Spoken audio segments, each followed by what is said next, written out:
bonjour à tous. En fait, je me présente, je m'appelle Brigitte, pour ceux qui ne me connaissent pas. Je suis l'épouse du pasteur Patrick de Warem. Et voilà, j'ai été désignée, j'ai un défi à relever aujourd'hui, c'est de vous apporter une petite exhortation.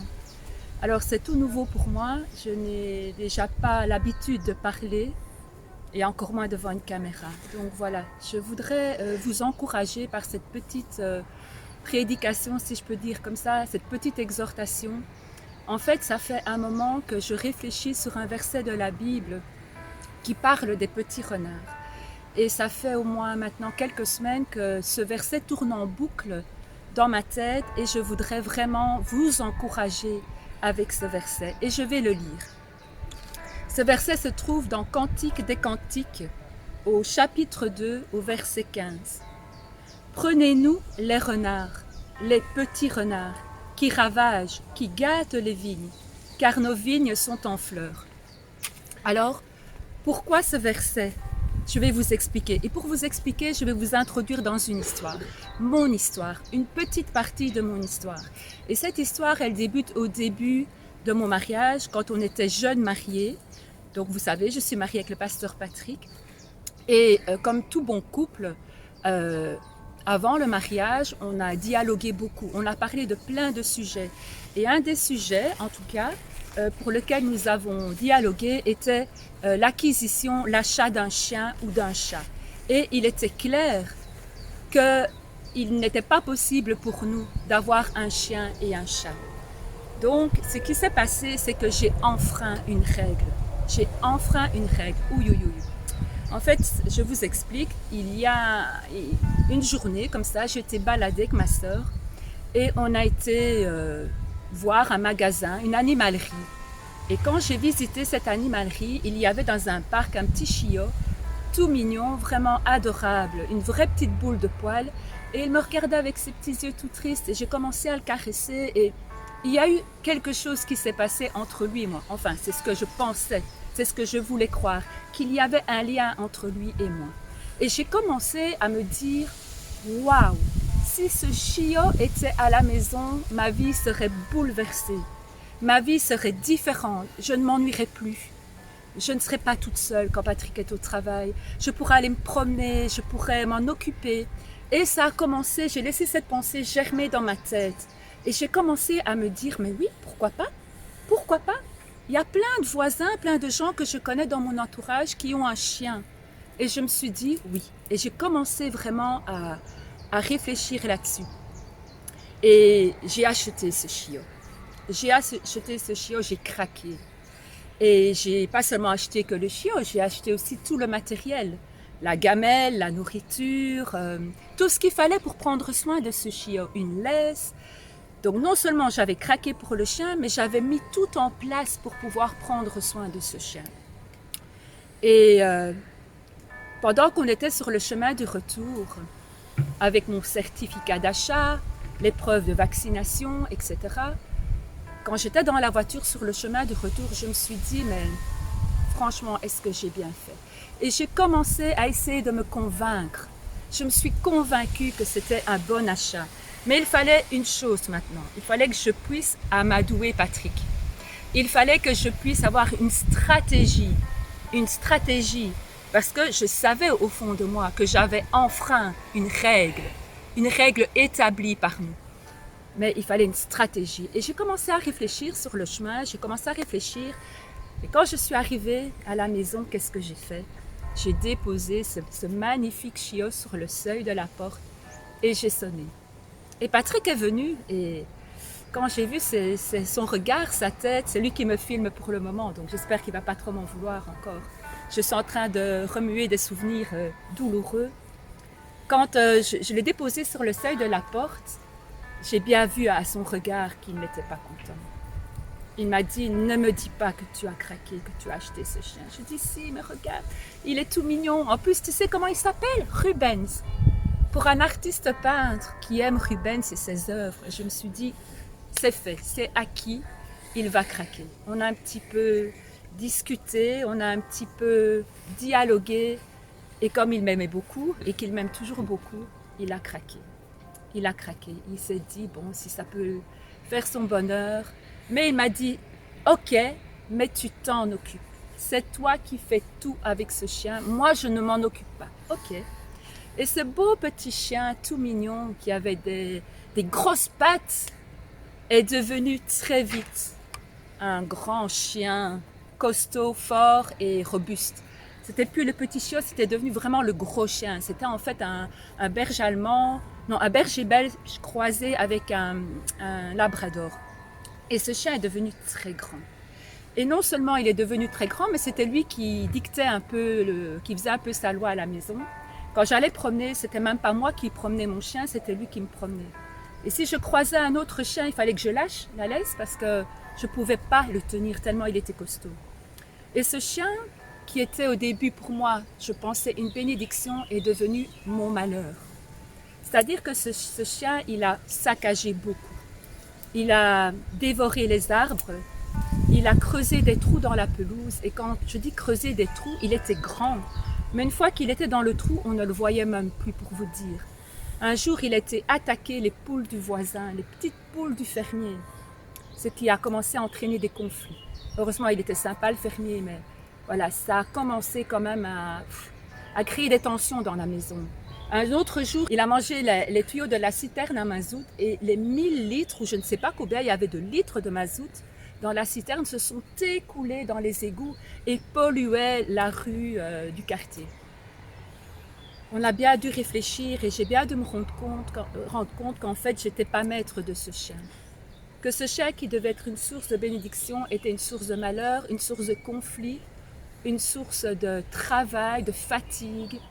Et on a décidé d'un commun accord de s'en débarrasser, enfin de le donner. Ce qui était pour moi très difficile parce que j'aimais beaucoup mon chien. Mais il était sage qu'on s'en sépare. Alors pourquoi cette histoire? Parce que je trouve que dans cette histoire, il y a des parallèles avec les petits renards qui viennent saccager les vignes.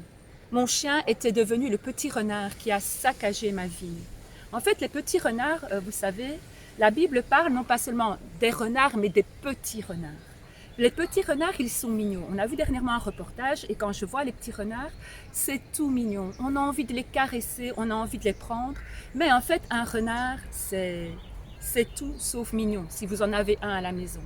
Ça ravage, ça saccage, c'est rusé, ça sent pas bon, c'est sournois, c'est fourbe, c'est...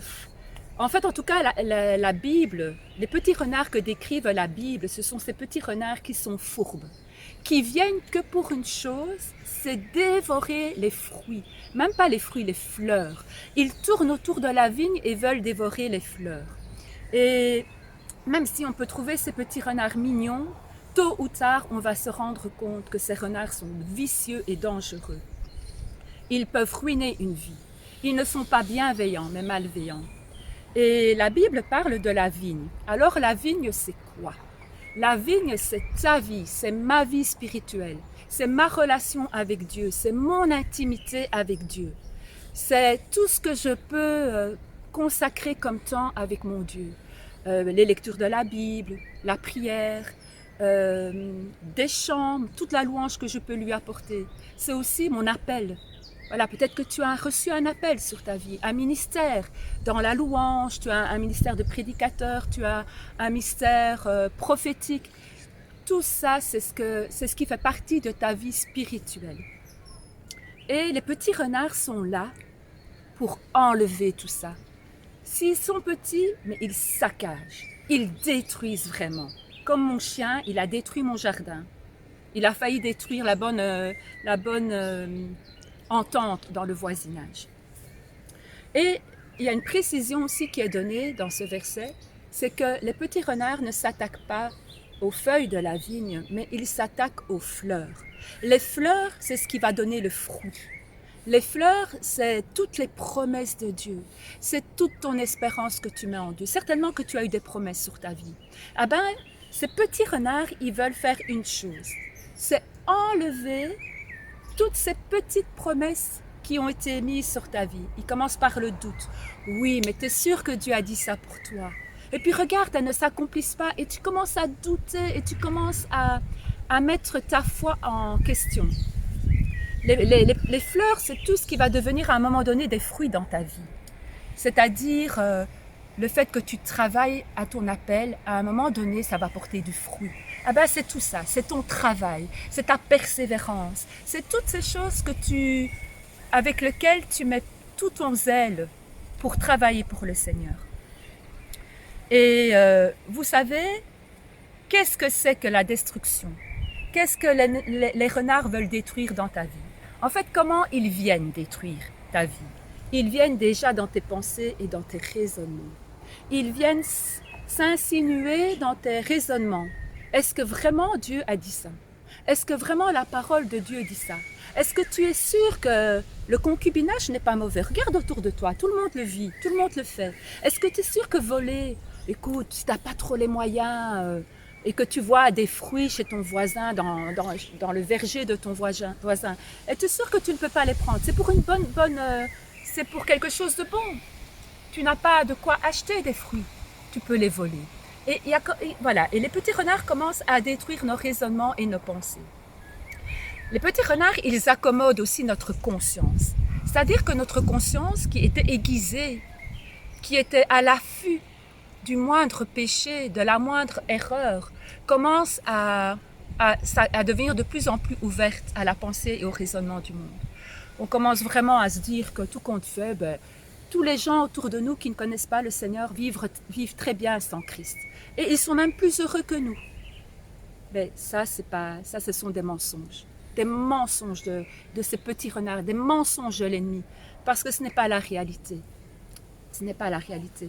C'est aussi vivre avec un petit peu de mensonge dans nos vies, un peu de tiédeur, un peu de malhonnêteté.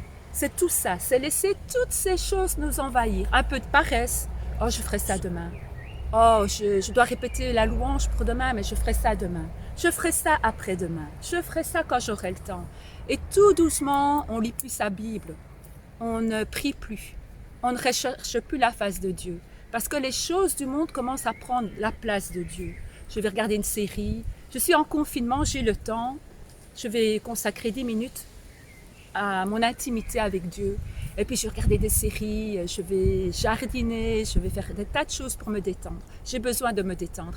Et tout ça, ce sont les actions, les œuvres des petits renards dans nos vies. Il met aussi des doutes, comme j'ai expliqué. Il met des doutes sur l'existence de Dieu. Es-tu sûr que Dieu existe? As-tu vu ce que le monde est en train de vivre? As-tu vu cette pandémie? As-tu vu vraiment, les gens sont dans l'effroi? Les chrétiens aussi, certains chrétiens sont touchés par la peur. Ils ne comprennent pas. Et les doutes, est-ce que Dieu est réellement puissant? Est-ce que Dieu est réellement aux commandes? Est-ce que Dieu est réellement souverain? Oui, Dieu est souverain et Dieu est aux commandes. Et rien n'échappe à la main de Dieu ni au regard de Dieu. C'est aussi l'orgueil et la jalousie. Tu es en train d'exercer ton ministère et tu commences à envier le ministère de l'autre. Tu commences à être jaloux de ce que l'autre est en train de faire. Il chante mieux que moi. Il joue de la guitare et moi je ne sais pas jouer de la guitare. Je voudrais tellement cette place-là, mais je ne l'ai pas. Et je voudrais tellement. Pourquoi Seigneur? Pourquoi lui et pas moi? Est-ce que tu ne vois pas les capacités que j'ai? Et ça commence comme ça. Et tout doucement, on tourne et on commence à creuser son trou. Ce que j'ai envie de dire à vous tous qui m'écoutez, c'est qu'il faut être ferme dans nos positions. L'ennemi, il ne vient que pour détruire, égorger et voler. Ça, c'est l'œuvre des petits renards, c'est l'œuvre de l'ennemi. Toi, tu dois rester ferme dans tes positions. Tu t'es engagé avec Dieu. À ta conversion, Dieu a payé le prix à la croix pour toi. Il est mort pour tes fautes, pour tes péchés. Tu l'as accepté dans ta vie. Lui, il répond à la part du contrat avec toi. Il prend soin de toi. Il dit qu'il sera avec toi tous les jours de ta vie. Il te promet de ne pas te soucier de quoi tu mangeras, de quoi tu seras vêtu. C'est lui qui en prend soin. Il y a des tas de promesses dans la Bible. Mais toi, reste fidèle. Reste fidèle. Engage-toi davantage avec le Seigneur. Rejette, fais fuir tous ces petits renards qui viennent autour de ta vigne. Au nom de Jésus, comme ça, les petits renards, ils s'en vont. Et je voudrais terminer aussi par un autre passage un autre verset qui m'a beaucoup parlé aussi. Je connaissais ce passage, c'est le passage du fils prodigue dans Matthieu. Je l'ai lu et je l'ai relu et j'ai déjà parlé sur ce passage du fils prodigue. Mais il y a un verset qui m'a arrêté et je voudrais le lire. Ce verset se trouve dans Luc 15, le verset 17. Et il dit, c'est le fils qui a quitté le nid familial et qui, enfin voilà, l'auteur parle de ce jeune homme qui a quitté le nid familial. Et il dit, étant rentré en lui-même, il se dit, combien de mercenaires, d'ouvriers chez mon père ont du pain en abondance, et moi je meurs de faim. En fait, l'histoire, je vais résumer un petit peu l'histoire du fils prodigue. C'est un fils cadet qui va trouver son père pour avoir son héritage. Le père n'est pas malade, le père n'est pas décédé, mais il veut son héritage. Parce que ce jeune homme, il veut vivre sa vie. Il veut vivre une vie comme lui l'entend. Il veut faire ses expériences. Il veut la liberté, il veut son indépendance. Je ne sais pas tout ce qui l'a poussé comme ça à quitter son foyer, là où le papa prenait soin de lui, là où il n'avait pas besoin de s'inquiéter de quoi il allait se nourrir. Son papa était là. Quand il avait besoin de communiquer avec son papa était là. Quand il avait besoin de manger, il pouvait manger. Quand il avait besoin de se reposer, il se reposait. Quand il avait besoin de câlins de son papa était là pour lui donner des câlins. Quand il avait besoin de conseils, son papa était là pour le conseiller. Il vivait dans sa maison avec son frère, son papa. Ils étaient comme tout foyer. On sait que l'amour, en tout cas que personne ne nous aimera autant que notre papa, notre maman. Et il bénéficiait de tous ces privilèges dans la maison de son papa. Mais à cause qu'il n'a pas été vigilant et qu'il a laissé ses petits renards commencer à travailler dans ses pensées et dans ses raisonnements, il a pensé que c'était mieux pour lui de partir loin de la maison, loin du lieu de la bénédiction pour aller dans un lieu étranger. Il n'est jamais bon de quitter son foyer pour aller dans un lieu étranger. Un lieu étranger, ça exprime bien ce que ça exprime. On ne sait pas ce qu'on va trouver dans ce lieu-là. Il n'y aura pas la sécurité. Il y aura les surprises. Et ce jeune homme, il part et il vit une vie mais de débauche. Il va voir les prostituées, il fait la fête, il picole, il dilapide tout son bien. Tout son héritage est dilapidé. Et il est même obligé de se nourrir avec les restes des cochons. Il est obligé de manger ce que les pourceaux, ce que les cochons sont en train de manger. Tellement il ne reste plus rien. Sa vie est détruite. Son image est détruite. Il n'a même plus la fierté de pouvoir s'acheter même un pain. Il est obligé de manger à terre, là où les cochons mangent. Et ce qui se passe donc, c'est qu'à un moment donné, il a dû être stoppé. Il est rentré en dedans de lui. Et c'est ce que nous pouvons faire. Et c'est ce que je vous encourage à faire. Pendant ce confinement, je voudrais nous encourager, t'encourager à passer du temps à rentrer en dedans de toi. Et de faire ce constat. Ce jeune homme, il a fait ce constat et le constat était qu'il avait tout perdu. Il a fait le bilan de sa vie et il avait tout perdu. Il a compris qu'il était dans la misère. Il a compris que les choses de ce monde ont dévoré tout ce qu'il possédait. À cause de son désir de liberté, son désir d'indépendance et tout ce que je vous ai expliqué. Et il est rentré en dedans de lui-même et ce qu'il a pensé, c'est que au fond, il était bien dans la maison de son père.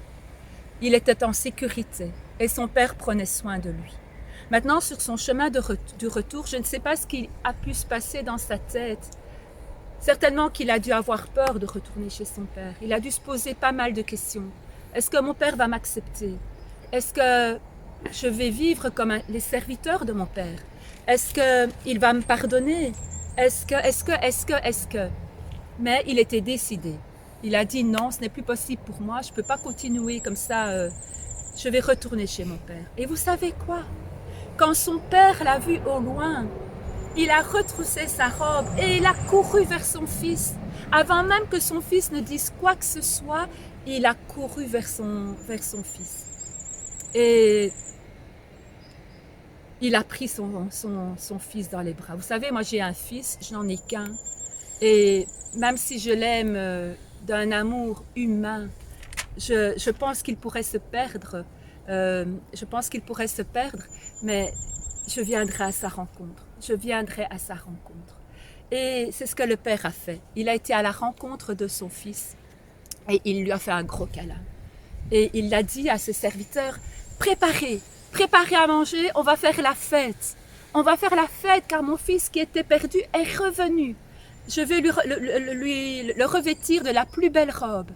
Et son fils qui était perdu a été restauré. Et ce que j'ai envie de dire, c'est que peut-être que tu t'es égaré.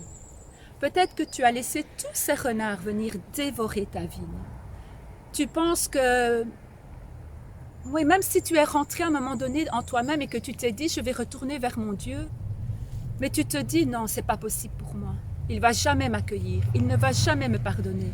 Sache que tout ça, c'est faux. C'est faux, mensonge. Encore un petit renard qui vient essayer de te déranger. C'est faux. Dieu, il t'aime. Il t'a aimé, il t'aime et il t'aimera toujours. Ce n'est pas une question de ce que tu fais. Ce n'est pas toi qui attire comme un aimant l'amour de Dieu. C'est l'amour de Dieu qui t'attire comme un aimant. D'ailleurs, la Bible dit que Dieu nous persécute de son amour. Ça veut dire qu'il n'arrête pas. Vous savez, ce fils prodigue, ce fils qui était en territoire étranger, il s'est éloigné de la, comment je vais dire, de l'endroit où Dieu peut planifier. Il s'est éloigné, mais c'est pas pour ça que Dieu n'avait quand même pas un regard lointain sur lui.